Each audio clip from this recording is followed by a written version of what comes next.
पक्ष, मला भारतीय जनता पार्टीचा फोन आला. म्हणले सुशीलजी, आने वाले समय में आप राजनीति में आना चाहिए. मी सांगितलं की लोकसभेला उभा राहिलं म्हणजे राजकारणात येणारच म्हणलं साहेब. कारण शेतकऱ्यांच्या पोराने तुम्हाला सांगतो आता विधानसभा लढवली पाहिजे, लोकसभा लढवली पाहिजे. कारण विधानसभेमध्ये जी लोक जातात ना त्याला लक्षवेधी नावाचा प्रकारच माहिती नसतो, तरी ते आमदार होतात. जोपर्यंत आपण सिस्टीम मध्ये जाणार नाही तोपर्यंत समाज व्यवस्था बदलणार नाही. आज आपण अशा लोकांकडे पाहतो की ज्यांना काहीच येत नाही, फक्त आपण म्हणतो की हुशार नाही, हुशार आपण असतो. कारण आपण कधी आपल्याला स्वतःला कधी आपण त्या सिस्टीमचा भाग मानत नाही, आपण कधी स्वतःला हिरो समजत नाही. आपण सुद्धा ह्या काही गोष्टी करू शकतो ही विचार आणि आत्मविश्वास आपल्यामध्ये असल्यामुळे आणि आपल्याला कोणीतरी सातत्याने डिमोटिवेट करत असल्यामुळे आपण आपल्या आयुष्यामध्ये मागे राहतो. बघा, श्री सर्वजण सेमिनार आलात आणि सेमिनारला आल्यानंतर तुम्ही आता स्वप्न पहा की मला आता काहीतरी करायचं. आज श्री एक नवीन स्वप्न पहा आणि घरी जा. तुम्ही गण लावलाय ना, सरपंच नाव आहे देशमुख. तुम्ही संध्याकाळी घरी जा आणि घरी तुमचं जेवण संध्याकाळचं झाल्यानंतर तुमच्या धर्मपत्नीला बोलवा आणि तिला म्हणा की मला तुमच्याशी जरा महत्वाचं बोलायचं. मग ती तुमच्या जवळ येईल आणि तुम्हाला विचारेल, अहो बोल. मग तुम्ही तिला सांगा, मला आज माझं स्वप्न आहे, मला या महाराष्ट्राचा मुख्यमंत्री व्हायचं. तुमचं माझं स्वप्न कॉमन आहे. सरांनी सांगितलं मला सुद्धा तुमच्या मिसेसला सांगितलं. 2 मिनिटाचा वेळ माझ्याकडे द्या. त्यांची मिसेस म्हणे, आज सकाळी सकाळी तुम्ही कुठेतरी गेले, कोणी ही सगळ्यांची अवस्था आहे. आपण जर कोणाला जर सांगितलं ना की मला माझ्या आयुष्यामध्ये काहीतरी मोठं करायचं आहे, तर सगळ्यात पहिल्यांदा तुम्हाला सांगतो आपल्या शेजारचाच आवाज येतो, बस करा. बघा, तुमच्या मित्राला सांगा, 10 वर्षापासून तिचा मित्र आहे. बघा, तुमची एखादी मैत्रीण असेल, तिला सांगा, ताई तुमचं लग्न झालंय. घरी गेला की मिस्टरांना सांगा, मला सुद्धा आता त्या देशाचं प्राईम मिनिस्टर व्हायचे, मी आज स्वप्न पाहिजे. बघा, आपण आवाज कसा येतो, निगेटिव्ह आवाज. मुश्किलें दिल के इरादों को आजमाती है, सपनों के पर्दे निगाहों से हटाती है. मुश्किलें दिल के इरादों को आजमाती है, सपनों के पर्दे निगाहों से हटाती है. हौसला मत हार मुसाफिर, गिरकर ठोकर इंसान को चलना सिखाती है. मी जर लोकसभेला उभा राहिला नसतो तर मला कळालं नसतं की 2029 ची लोकसभा मी मारू शकतो. कारण मी अनेक अशा भागामध्ये फिरलो की त्या भागामध्ये गेलं तर मला कळालं की कधीच खासदार पोहोचत नव्हते आणि तिथंच मला खूप जास्त मतदान. एक उदाहरण सांगतो. एक असं गाव होतं, त्या गावामध्ये कधीच कुठला खासदार पोहोचलेला नव्हता आणि त्या गावामध्ये मी गेलो आणि मस्त 10 मिनिटाचं भाषण केलं. मी त्यांना असं म्हणलं नाही मी तुम्हाला पाणी देईल वगैरे असं काही बोललो नाही, पण 10 मिनिटाचं भाषण केलं आणि 350 मतदान होतं त्या ठिकाणी. 350 पैकी मला 249 मतदार त्या गावात सापडले. मुश्किल इस दुनिया में कुछ भी नहीं होता, फिर भी लोग अपने इरादे बदल देते. मुश्किल इस दुनिया में कुछ भी नहीं होता, फिर भी लोग अपने इरादे बदल देते हैं.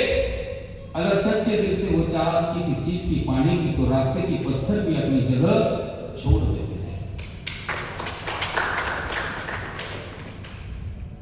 जगामध्ये एक आकर्षण असं नाही. तुम्ही जर म्हणले मला फॉर्च्युनर गाडी घ्यायची, तर ती फॉर्च्युनर जी गाडी आहे ना, ती गाडी तुम्हाला ओढते. तुम्ही जर म्हणले मला आयफोन घ्यायचा आहे, तो आयफोन आहे तुम्हाला ओढतो. तुम्ही जर म्हणले मला महाराष्ट्राचे मुख्यमंत्री व्हायचे, तर ती खुर्ची मात्र तुम्हाला ओढणार. तुम्ही जर म्हणले मला आयपीएस व्हायचंय, ती आयपीएस ची जी चेअर आहे ती तुम्हाला ओढणार आहे. आकर्षण तुमचं जेवढं मोठं स्वप्न असेल ना, तेवढीच तुमच्यामध्ये एनर्जी क्रिएट होणार आहे. स्वप्न जेवढं तुमचं छोटं असतं तेवढीच एनर्जी तुम्हाला मिळणार. ती म्हणा कसं काय सर, वेळ कमी पण तरी पण सांगतो. तुम्ही आता म्हैसूरवरून निघाले कुठं, कल्याणला जाण्यासाठी. बघा, तुम्ही पायी निघाले, तुम्ही सायकलवरती निघाले, तुम्ही चारचाकी तुमची कार घेतली आणि तुम्ही भला मोठा एक प्रयोग घेतला, काय होईल? तुमचं काय उत्तर असेल याच्यावर? आता तुमचं उत्तर ह्या ठिकाणी आपण ऐकण्यामध्ये वेळ घालणार मी सांगतो. बघा, तुम्ही पायी चालले ना, लोक तुम्हाला तेवढाच रस्ता देणार. एखाद्या पेपर आला तर तुमच्या अंगावरती गाडी म्हणते सायकल घेतली तर तुम्हाला तेवढाच रस्ता मिळणार, 4 व्हीलर असेल तर तेवढाच रस्ता मिळणार. पण ट्रक घेऊन जर चालले ना तुम्ही तर बाकीचे गाडीवाले बाजूला होतात. तसं आपलं स्वप्न असेल, जसं स्वप्न तुम्ही मोठं पाहता ना, पुढच्या 10 वर्षामध्ये येणार निसर्ग कसा चमत्कार करतो हे मी माझा अनुभव आहे. म्हणजे माझ्या आयुष्यामध्ये मी कधी पाहिलं नव्हतं की मी एवढ्या लोकांना, तुम्ही कृष्णप्रकाश IPS यांचं नाव ऐकलं असेल, पुण्यामध्ये आम्ही क्लास चाललेला होता आणि त्यांनी जाहिरात पाहिली आणि ते दिवस आले आणि त्या ठिकाणी आल्यानंतर त्यांच्या आजूबाजूला 5-50 पोलीस होते. आमचा क्लास चाललेला होता आणि आल्यानंतर सरांना म्हणले, सर तुम्ही मला सरांना भेटायचे. सर म्हणले तुम्ही 1-2 मिनिट येऊ शकता का? ते म्हणले ठीक आहे, माझ्याकडे तेवढाच वेळ. परंतु ते 5 मिनिटं थांबण्यासाठी आले होते आणि अर्धा तास थांबले. ते म्हणले सर काय असं की मी थोडंसं माझी भाषा थोडंसं ह्या भागामध्ये आल्यानंतर कुणाचा तरी वाढदिवस असतो, कुणाचं तरी काय असतं, ते कार्यक्रमाला आम्ही जातो. पण तिथे गेल्यानंतर अनेक लोक, ग्रामीण भागातील लोक चांगलं भाषण करतात, पण मी IPS दर्जाचा अधिकारी असल्यामुळे मला तसं बोलता येत नाही, माझा अपमान आणि मला तसं बोलायचं. पण मी ह्या लोकांमध्ये बसू शकत नाही, माझ्याकडे वेळेचे थोडंसं हे, मला VIP ट्रेनिंग आहे. त्यांचा कोर्स झाला, त्याच्यानंतर छान पद्धतीने ते बोलायला लागले आणि नंतर त्यांना 7-8व्या दिवशी आम्ही विचारलं, म्हणजे सर तुम्हाला रेफरन्स कोणी दिला? मग मी नाशिकला होतो त्यावेळेस नाशिकचे एसपी होते म्हणून आंचुळे म्हणून, ते म्हणले ते खूप चांगलं बोलायला लागले, त्यांच्याकडून तुमचा नंबर मला घेतलेला. आता मला माझं सांगायचं नाही, पण हे काय वाटतं आज तुम्ही एवढे सगळे लोक का आले, एवढे मोठे IPS अधिकारी, एवढे मोठे आमदार होते, एखाद्या माणसाकडे काय येतात तर त्याच्यामध्ये काय नाही, त्याच्यामध्ये जे शरीर आहे ते आहेच, पण त्याच्यामध्ये जी कला असते ना त्याच्यापुढे लोक नतमस्तक होतात. तुम्ही जर वक्तृत्व कला आत्मसात केली तर तुमच्यापुढे लोक नतमस्तक होतात. तुम्ही जर माईकच्या समोर बोलत असेल तर लोक तुमची टिंगल करणार नाही, टावळी करणार नाही, मेसेज करतात हा माणूस किती वेगळा आहे, लोक तुमचं ऐकतात. तुम्ही एखाद्या लग्नाला जाता का? तुम्ही लग्नाला तुमच्यापैकी किती लोक लग्नाला गेले? बघा, आपण चांगले कपडे बिपडे टाकून जातो, सोनं असेल तर थोडं सोनं बिकट टाकून जातो. ते फॉर्च्युनर गाडी वगैरे असेल, मोठी गाडी आली असेल तर असेल तर ते लोक काही एकदा दरवाजा म्हणून त्याच्यात बसत नाही, 2-4 वेळा दरवाजा उघडतात. तर लोकांनी आपल्याला पाहिलं पाहिजे फॉर्च्युनर गाडी. एखाद्याकडे सोनं असेल, आणखी असेल तर सारखं असायचं बोलता करतात. स्वाभाविक आहे, त्याला वाटतं की कोणीतरी आपल्याकडे पाहतात का लोक. आपला वेळ आपण वाया घालवतो. पण त्या ठिकाणी एखादा माणूस असेल बोलणारा, त्याच्याकडे लक्ष. काल परवाची गोष्ट सांगतो, एका ठिकाणी लग्नाला गेलो होतो आणि खूप मोठमोठी लोक होते, IPS अधिकारी सुद्धा होते. 5-6 लोकांनी भाषण केली, पण ते पब्लिक मात्र खालून शिव्या घालत होतं. लग्नाला उशीर झाला, सगळ्यात जास्त नवरी आणि नवऱ्याला शिव्या घालत होते, कुठून आले. आणि नंतर सगळे शेवटी माझं भाषण झालं. आता जसं माझा नंबर आला तसं सगळ्या शेवटी भाषण. म्हणजे ह्या ठिकाणी आध्यात्मिक क्षेत्रातील आणि मोटिवेशनल स्पीकर सुशीलजी कलसे पाटील ह्या ठिकाणी आलेले आणि ते वधूवरांना अक्षरदान शुभेच्छा असं ते देत सुद्धा. मी त्या ठिकाणी गेलो म्हणलं आजच्या विवाह सोहळ्याच्या निमित्तानं वधूवरांना अक्षरदान शुभेच्छा आणि शुभकामना देण्यासाठी आपण सर्वजण मोठ्या आनंदाने मोठ्या संख्येने उपस्थित झाला, त्याबद्दल आपल्या सर्वांचं मी मनापासून मनापर्यंत आणि हृदयापासून हृदयापर्यंत सहर्ष स्वागत या ठिकाणी व्यक्त करतो. खऱ्या अर्थानं वधूवरांच्या आयुष्यातील अत्यंत आनंदाचा दिवस, आनंदाचा क्षण आहे, म्हणून या ठिकाणी असं म्हणावंसं वाटतं. आनंदाचे दुरी आनंद रूपी झडेलोचन पायी स्थिरावली म्हणत तुझं पाहता पांडुरंगा माझा देह भाग विसरला आणि त्याच पंढरीच्या पांडुरंगाच्या हरी इच्छा आणि सदिच्छा व्यक्त करतो की वधूवरांच्या हातून देव देश सनातन की पुढे असं म्हणून तर त्या ठिकाणी ते काका असताना लग्न लावणारा तो सुद्धा माझ्याकडे पाहतो. नंतर मी खाली आलो तर 5-50 लोक माझ्या जवळ झाले, म्हणजे आम्हाला ते फोटो बिटो द्या. हे मी माझं सांगत नाही, ही ताकद आहे. काय आहे ही ताकद? मी एका राष्ट्रवादी काँग्रेस पक्षाच्या कार्यक्रमाला गेलो. इतका बोर लोक झाली होती, 2 तास 3 तास बरं तेच भाषण पवार साहेबांनी असं केलं महाराष्ट्राच्या मातीमध्ये, ते आवाज एवढा म्हणा ते डोकं कायची दुखायला लागली. एक तर ते साऊंडच्या शेजारी बसलं होतं, त्याला अटॅक यायची वेळ. मग मी त्या ठिकाणी आदरणीय मंडळी पवार साहेब म्हणजे पवार साहेबांचं देशाबद्दल आणि ज्यावेळेस शेतकऱ्यांच्या बद्दल पवार साहेबांचं फार मोठं काम. ज्या वेळेस कांद्याचे भाव वाढतात, एक प्रसंग मी त्या ठिकाणी आपल्या सर्वांना सांगतो. कांद्याचे भाव वाढले आणि पत्रकारांनी पवार साहेबांना घ्यायला आणि विचारलं कांद्याचे सध्या भाव वाढलेले आहेत तुमचं काय. आणि त्यावेळेस आदरणीय पवार साहेबांनी उत्तर शेतकरी बरं ते 2 पैसे झाले ते होऊ दे. खऱ्या कोणाच्या पोटामध्ये दुखायचं काही कारण नाही. काही भारतीय असण्याचा कांदा हा शेतकरी आहे.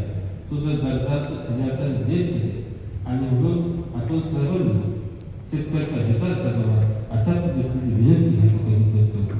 त्या प्रश्नावरती आपण बोलून असं त्या ठिकाणी मला सांगतो. मला 136 लोकांचा आवाज काढता येतो. देशमुख साहेब आता तुमचा 5 मिनिटं मी आवाज ऐकला ना, 5च मिनिटं तुमच्या आवाजामध्ये मी बोलू शकतो. हे सहज होते. हे सगळ्या क्वालिटी भगवंताने आपल्यामध्ये दिलेले आहेत, परंतु आपण कधी आपल्या स्वतःमध्ये डोकवून पाहतो. मी जर 136 लोकांचे आवाज काढू शकतो ना, तर तुम्ही सुद्धा काढा. भगवंताने एक प्रत्येक माणसामध्ये एक अशी देणगी दिलेली आहे ना, की तो जगावरती राज्य करू शकतो. तुमचे विचार चांगले आहेत, पण तुम्हाला लोकांच्या समोर जर बोलता येत असेल. मी स्वतः कराटे ब्लॅक बेल्ट, मला असं वाटलं आपण जरा कराटे बिराटे शिकलो तर लोक जरा थोडं समोर बरेच 3.5 मिनिटं बोलून घेतली, पण नंतर कळालं काय याचा काही उपयोग नाही. ही खरी कला आहे. माझ्या लक्षात आलं, एक 15 वर्षापूर्वी माझ्या लक्षात आलं हे जर आपल्याला जमलं तर आपण काही पण करू शकतो. पण ज्यावेळेस मी माझ्या आयुष्यातील पहिलं भाषण करायला गेलो, मला वाटलं सोपं आहे. आणि त्या ठिकाणी भाषण करायला गेलं तर भाषण मी 2 मिनिटाचं केलं. मला माहित नाही मी काय बोललं, पण खुर्चीवरून बसलो, ती खुर्ची 15 मिनिटं हलत होती. आणि माझ्या शेजारी एक तुम्हाला सांगतो जाडं माणूस बसलो होते. म्हणलं हे पाहिलं का काळ्याचं पांढरं झालं, चेअरमध्ये राहिलो, गावचा सरपंच झालो, पण माईकच्या पुढं कधी गेलो नाही. सोपं काम केलं. मी 6 महिने डिप्रेशन मध्ये गेलो. म्हणजे 6 महिन्यानंतर परत लक्षात आलं की नाही आपल्याला भाषण करताच आहे. मग भाषण कसंही करून उपयोग नाही ना. आता बरीच लोक भाषण वगैरे करतात, ते भाषणामध्ये शास्त्र असतं. भाषणामध्ये एक प्रकारचं तुम्हाला सांगतो, म्हणजे आपण बऱ्याच गोष्टी न शिकता सुद्धा शिकू शकतो, पण त्याला मजा. भाषणामध्ये ती गोडी असते. तुम्ही छत्रपती शिवाजी महाराजांचा उल्लेख करत असताना तुम्हाला तो आवाज आला, राजे तुम्ही लढाईवरती जावं. कसं वाटलं तुम्हाला? आणि आपण असं म्हणतो राजे आम्ही असताना तुम्ही लढाईवरती जावं राजे, हे कदापि शक्य नाही राजे. ते बरोबर. तुम्ही एखाद्याच्या कार्यक्रमाला गेले, शोकसभेला गेले आणि तुम्ही त्या ठिकाणी आपणचं आज या ठिकाणी आपल्यातून जाणं झालं, आपणचा स्वभाव लय भारी होता आणि असा माणूस आपल्यामधून गेला आणि कुटुंबाला फार मोठी पोकळी निर्माण झाली. आता ते श्रद्धांजली देतोय का धमकी देतोय त्याला होत. आज आपल्यामधून आपणचं जाणं झालं. खऱ्या अर्थाने एक सुंदर प्रकारचं व्यक्तिमत्व आज आपल्यामधून गेलं, याचं आपल्या सर्वांना दुःख आहे. आणि निश्चितच कुटुंबाला फार मोठी पोकळी निर्माण झालेली आहे. या दुःखातून सावरण्याची शक्ती ती बुद्धी भगवंत त्यांच्या कुटुंबियांना दिली. असं तुम्ही हृदयामध्ये बोललं तर मग ते काय होतं प्रभाव. भाषण हे आताच्या काळामध्ये शिकणं फार गरजेचं आहे. वेळ आपल्याकडे फार कमी. शेवटची 2 उदाहरणं सांगतो. पुण्यामध्ये हॉटेल मॅनेजमेंटचा एक कोर्स केला होता. 5-6 लाख रुपये खर्च केले होते. ती पोस्ट त्यांना मॅनेजरची मिळाली, पण महिन्यातून मीटिंग असते आणि त्या मीटिंगला 50-60 लोक असतात. त्या 50-60 लोकांच्या समोर बोलायचं असतं. पण चांगल्या प्रकारचं बोलताना आल्यामुळे 1.5 लाखाचा तो मिळणारा पगाराची नोकरी गेली.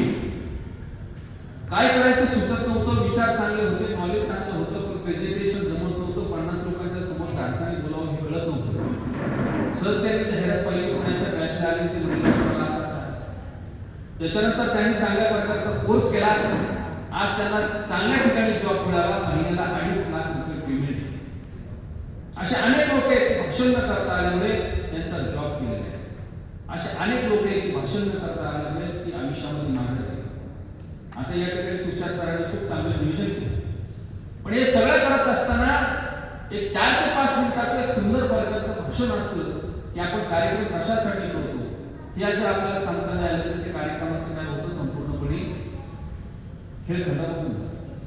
तुम्ही माईकच्या समोर किती उभे राहिले पाहिजे याला सुद्धा शास्त्र आहे. तुम्ही माईकपासून फार मागे गेले त्याला पण अर्थ नाही.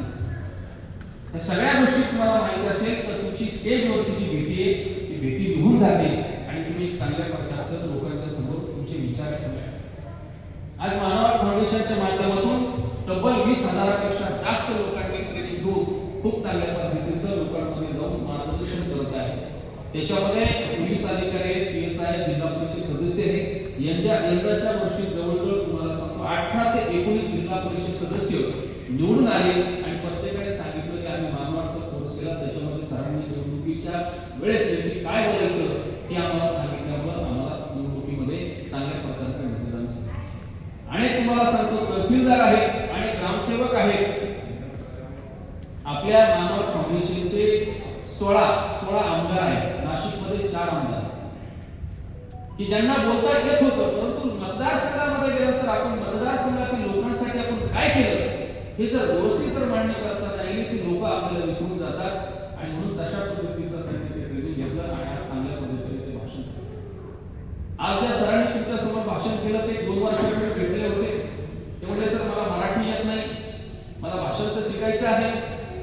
आज अनेक ठिकाणी ते सूत्रसंचालन करतात. त्यांच्या समाजामध्ये सूत्रसंचालन लग्नाच्या वेळेस केलं जात नाही, पण ते सूत्रसंचालन करतात. आणि त्यांनी एक दिवस मला एक आश्चर्याचा धक्का दिला आणि त्यांनी सांगितलं सर मला तुम्हाला एका ठिकाणी घेऊन जायचं.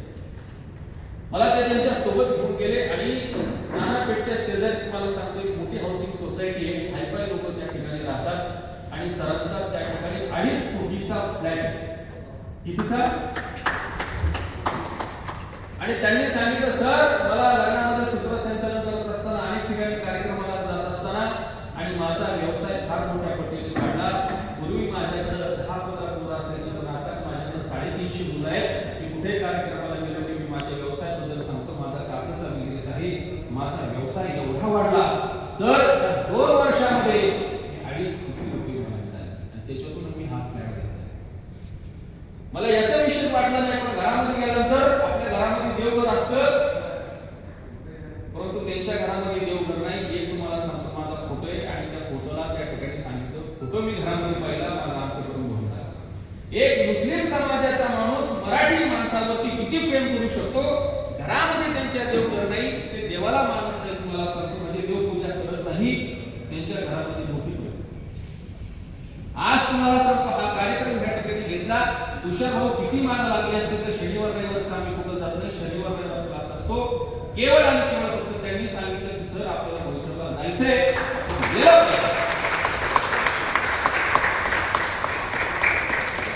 खरंच तुम्हाला सांगतो की या ठिकाणी आलो. आमचे भाचे या ठिकाणी मी त्यांना सांगितलं म्हणजे मी जाण्यासाठी इच्छुकच नव्हतो, पण आमचे पार्टनर आहेत सगळे भाऊ मित्र आहेत बंधू आहेत. त्यांनी सांगितलं म्हणून नाही, कारण मला माहिती आहे पानगळ्यामध्ये कसं कुठे गेलं तर काय करतो. अहो 1-1 फुटाचे खड्डे, 1.5 फुटाचे खड्डे, परंतु त्यांनी सांगितलं आणि त्यांच्या प्रेमाखातर मी आज शब्द केला. आणि तुषार भाऊ 2 वेळेस आला तुम्हाला सांगतो तुमच्यासाठी संगमनेरला एकदा नाशिकला होता. त्यांना म्हटलं सर तुम्ही इकडे क्लास पूर्ण करा. ते त्यांच्या मनात विचार आहे की आपण शिकू, आपली मुलं पण शिकू. आपण ज्या भागामध्ये राहतो त्या भागातील मुलं तिथली माणसं सुद्धा शिकली पाहिजे. हा विचार मला त्यांचा फार आवडला आणि म्हणून त्यांच्यासाठी काय नाही. जगामध्ये स्वार्थी लोक नाही. चांगले काही गोष्ट असेल तर ते शेअर करत नाही. त्यांनी रिक्वेस्ट केली आणि त्यांचे इतके मेसेज झाले, इतके कॉल आले तुम्हाला सांगतो माझ्यापेक्षा सगळे सरांना जास्त आले. सरांना आणा हो कसं पण करा आणि त्यांना गॅरंटी नव्हती असं रीतीनं 100% सांगतो, विश्वासाने सांगतो. सकाळी 4 वाजून 17 मिनिटांनी त्यांचा मला मेसेज तुम्हाला पाठवतो.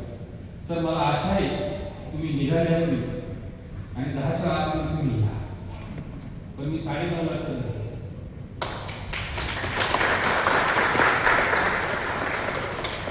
आणि आज त्या ठिकाणी आलेलो आहोत. एवढंच सांगतो, तुम्हाला तुमच्या आयुष्यामध्ये तुमची मुलं असेल किंवा तुम्ही असाल, जर तुम्हाला मुलगा असेल तरच तुमच्या ह्या जगामध्ये काही खरं आहे. कारण जग बदललेले आहे, आधुनिक टेक्नॉलॉजी बदललेली आहे, सगळ्या काही गोष्टी बदललेल्या आहेत आणि त्याच्यामध्ये जर तुम्हाला भाषण नाही करता आलं, लोकांच्या समोर एक्सप्रेस नाही होता आलं, तर तुम्ही फार मागे राहा.